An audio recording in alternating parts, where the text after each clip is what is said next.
Bienvenue au Centre Pompidou-Metz. Je me trouve ici dans la salle d'entrée de l'exposition Le ciel comme atelier, Yves Klein et ses contemporains, qui montre cet héros de l'art de l'après-Deuxième Guerre mondiale avec une constellation d'artistes qui étaient intéressés, tout comme lui, par la question de l'espace et du matériel.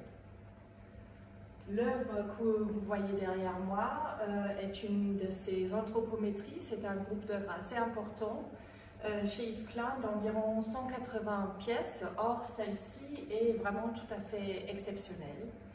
Elle fait partie en fait de ce qu'il appelle ces grandes batailles.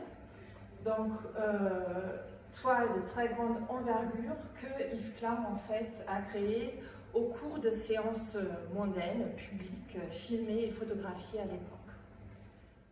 Le groupe des anthropométries correspond dans l'œuvre d'Yves Klein en fait à un vrai besoin de l'artiste, un retour vers le charnel. En fait, il venait de clore un grand corpus d'œuvres monochromes et d'œuvres qui traitent la question de l'immatériel.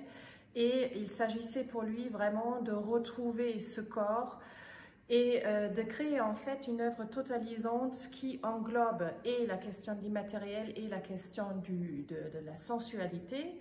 Certains critiques à l'époque ont pu voir une sorte de trahison en fait dans les anthropométries, une sorte de retour vers un réalisme, vers une figuration. Or, il n'en est rien.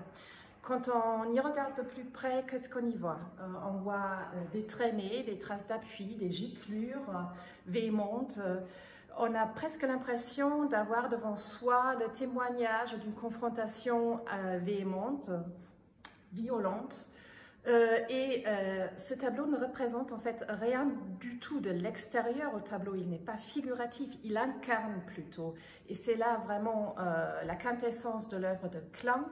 Il ne s'agit pas de représenter ni quelque chose d'abstrait, ni quelque chose de réaliste, mais d'incarner vraiment ce qu'il souhaite transmettre, une expérience.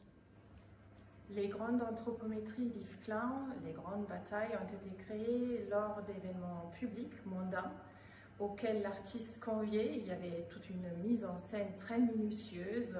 Il y a de nombreuses photographies par ailleurs qui témoignent de l'action. Il voit Yves Klein en maître de cérémonie en costume 3 pièces devant une assemblée étonné de ce qui se passe.